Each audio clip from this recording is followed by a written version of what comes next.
Welcome to a big episode of Canada Tonight. This is the first one of the Olympics so far, and boy, oh boy, we've got a lot to talk about. So, Yep. Marco, we're going to have to talk about this. First things first, women's national hockey team starting out the tournament undefeated. Oh yeah, they've been on a hell of a run so far, and I actually took a look at it. They actually have 44 goals for in the whole tournament, and the second most is actually the States, who they will be playing in the semifinals. Correct? I think semifinals are a gold medal game. I'm not fully sure on the bracket yet, but it's definitely something to look forward to depending on who we play. But it's always sort of known that usually Canada and the US always play in the gold medal game at pretty much every tournament. For sure, yeah. And I mean, the USA, they're the second most with goals for with 24. So Canada nearly has 20 more goals for. And if you just watch the highlights of their games, you just see everything just flows so well with the team. They get the puck behind in the back of the net really easily. They're an absolute scoring threat. And the States, too, look like a very good team. So if those guys do end up facing off, whenever they do, I expect them to do so. It would be a hell of a game, that's for sure. One thing that I didn't notice is that Canada has, I think it was 250 total shots on goal, whereas the States has 292. So they have the one up on them in that sense, which just means that it'll be a much closer game than the ones we've been seeing. We've seen Canada really steamroll a couple teams in this tournament so far. But yeah, they've been playing great. We'll hope the best for their run. Hopefully they could get the gold and the men's could repeat after. We have a great game tonight too. Do you want to talk about that a little bit more, Damon? Yeah. First of all, but just before we get to that, we got to touch on this game first. Canada Germany. This Mhm. was a very intense game, as I'm sure we know. 2018, that 4-3 loss to Germany all broke our hearts as Canadian fans. And we were out for revenge. Max Neuro, Eric Odell, and Matt Robinson still on the Canadian team. They were on the Canadian team in that tournament in 2018 and this one as well. And they got some much deserved revenge, but the quest is certainly not over. One step of the way.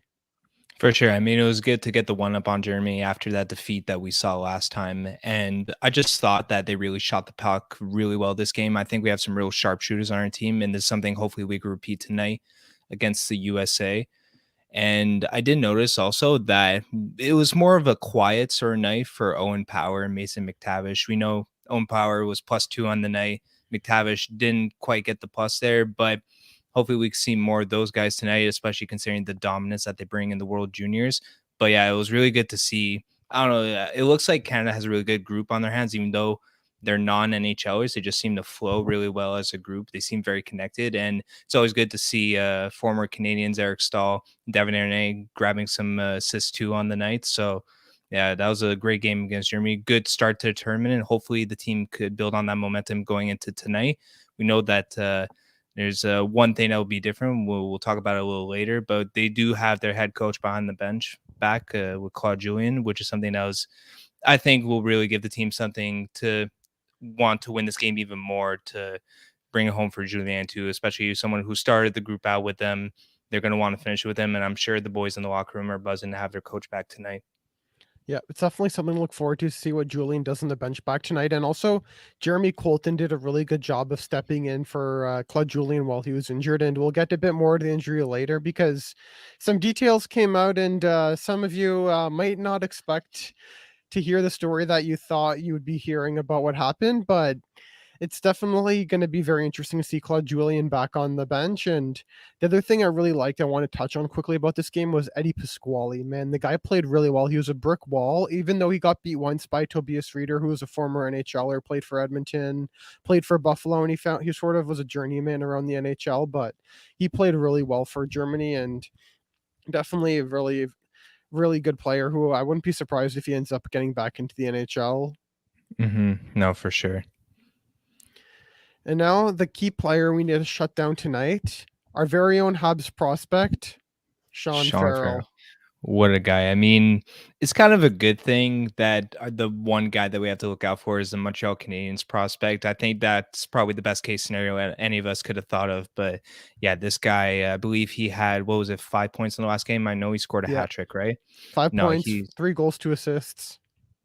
Yeah, and he's a little bit of a shorter guy too. So maybe this is someone that St. Louis could rub off on a little bit too in the future. We'll see, but no, he's definitely a threat for the States. And those guys, obviously, they could put it in the back of net too. They demolished China the other day. We know it's not as good of a team as Germany is, but I mean, these guys are still grown men, Olympic athletes. They're no pushovers. So yeah, Sean Farrell is definitely going to be someone to watch tonight. I think the game in general will be very close just because of the offensive power that both of these guys bring. And hopefully our rookies, well, rookies, I guess you could say Owen Power and McTavish, if those guys show up more tonight and bring some of that upside that we saw in the juniors, I think we could get that edge over the States tonight. So I'm hoping for the best of that front. But yeah, Sean Farrell, that's it's gonna be a name to watch out for the rest of the tournament. And I'm happy he's one of our own.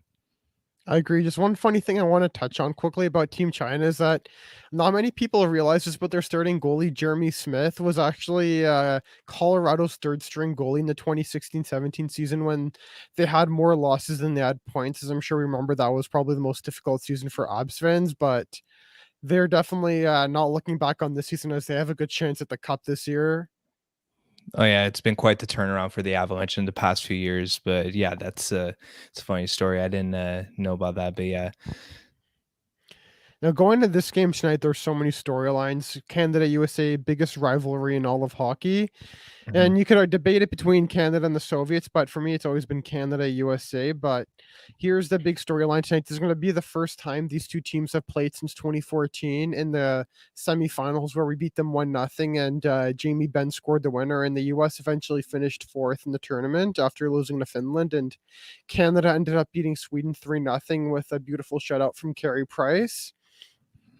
And also, the other thing to look out for that is going to be very interesting is starting goaltenders tonight. So far, they haven't released him, but from how it looks so far, it definitely looks like Eddie Pasquale is going to get his second game in a row. And then it also looks like Drew Commeresso, Chicago Blackhawks goaltending prospect, is going to play his second game of this tournament.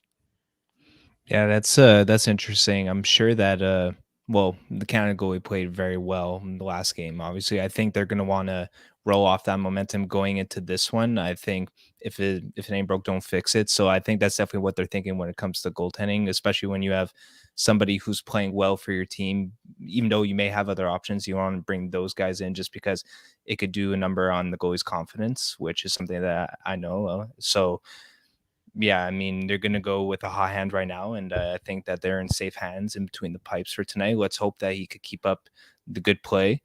And yeah, there was another storyline that should we jump to it now about the Claude Julien one? I know we Yeah. alluded to it a little bit earlier, but yeah, the details of his accident were revealed. He released it to the public, which is I don't think it was something that we were quite expecting for them to be completely brutally honest about what happened. We knew that had something to do with a team building exercise, but now we have the full details of it. Do you want to run us through that one, Damon? Yeah, it was a team building exercise, and he was on a sled. I'm just trying to imagine that, but that's like one thing I could never imagine. Claude Julien on a sled in a team building accident, and he hit a tree, and broke up a couple of ribs, and Mhm. punctured a lung. Unfortunately, but good thing he's getting better now. But I'm still trying to imagine Claude Julien on a sled. Let's just say that. It's yeah, it's I don't think it's something that we would imagine really. Just he doesn't seem like a big sledding guy, let alone like a big team bonding type of guy. I don't know what really happened that day or what got a hold of him, but I mean, I'm sure it was good team building exercise. Obviously, the results of what happened were a little bit tragic. I mean, hopefully, well, I mean, we're all glad that he's okay now and that he's able to go behind the bench in such a quick manner of time. And obviously, we hope the best for Claude Julien, obviously having coached the Canadians in the past. So we wish the best for him. And I'm sure, like I said before, the guys in the locker room and Team Canada are pleased to have him tonight back. And yeah, hopefully they could keep the momentum going forward tonight and also in the tournament. Yeah, I just want to touch on Pascal's comment quickly.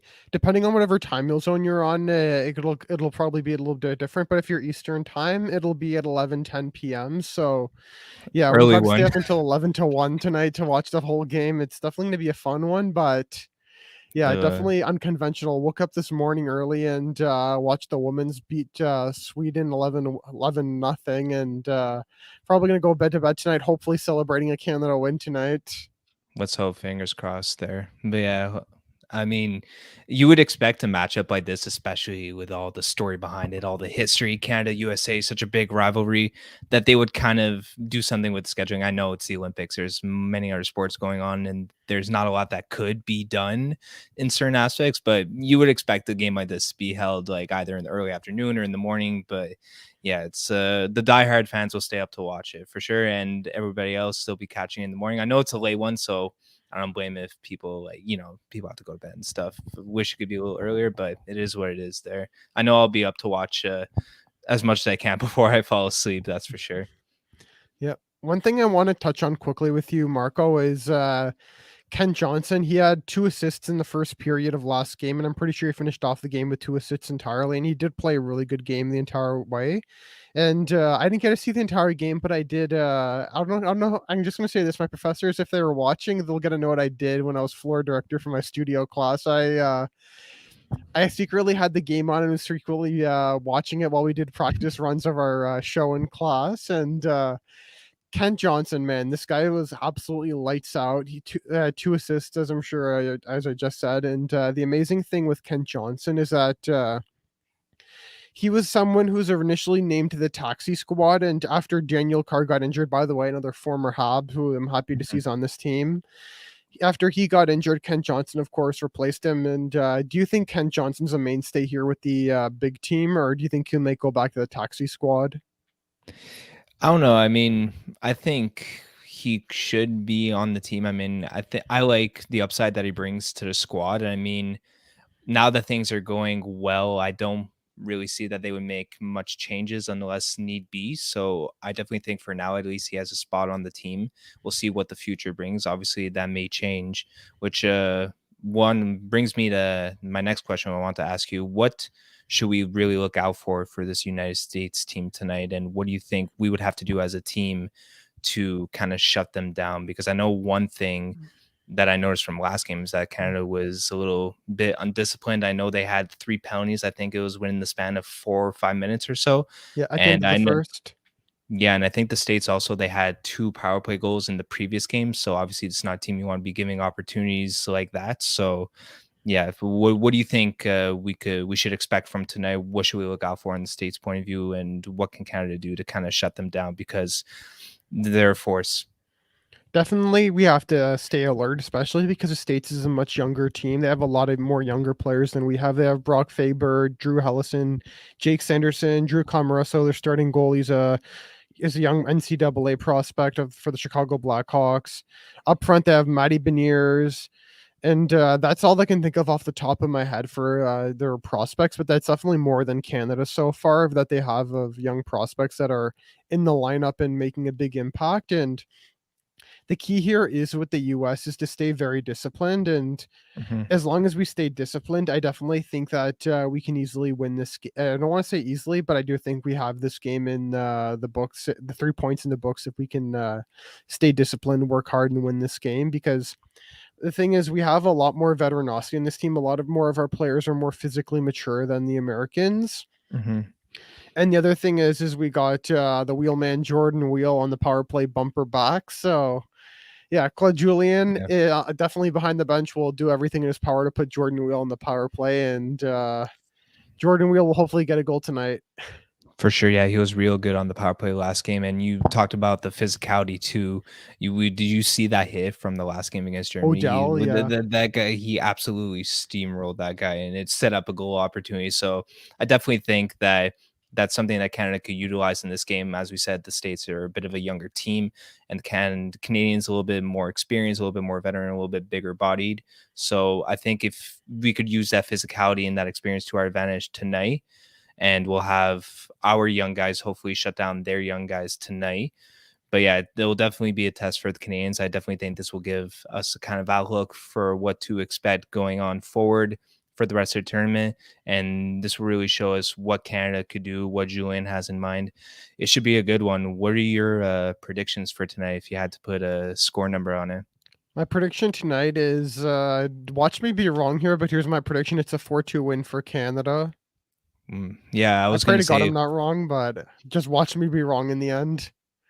We'll see. I mean, my guess is 4-3. I think it'll be a close game, but I also think it'll be a high scoring one just because of the amount of firepower that both these teams have.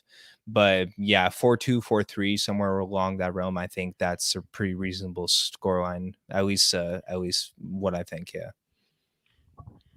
Agreed. It's definitely going to be a fun game to watch, and we hope all of you guys are very excited to watch the game as well. So, thank you guys for tuning in to Habs tonight. Please hit that subscribe button, hit the like button, and don't forget, get our merch. Yeah, the beautiful merch. I got my hoodie going on right now. Obviously, yeah, we have that over at habstonight.net. If you guys want to go grab some, support the channel. And yeah, let's go Canada, go tonight. We'll hope for the best. For all of you guys staying up late tonight to watch it, we'll be up late with you guys. So let's hope that Canada could bring it home, and we'll see what the rest of the tournament has to come from this game tonight. It should be a good one. Yeah. Whatever team wins this game wins the group, essentially. Yeah, it's a lot on the line tonight, but we love games with a lot on the line. It's where the best hockey, more or less, is usually played. So, yeah, a lot to look forward to tonight. I'm excited about it. I'm sure you're excited as I am, Damon. And yeah. Heavy adrenaline's going to run through my veins tonight. Oh yeah, for sure. I'm gonna be looking forward to that. I'm gonna be buzzing all night with that. It's gonna be a little bit of a nervous one, I think, just because of the history that these two teams have. It will be close. So hopefully Canada will come out on the better end of it. We'll see though. I definitely think that they'll be able to tonight. Yeah, agreed. Thank you guys for tuning in, and have a great night. Take care.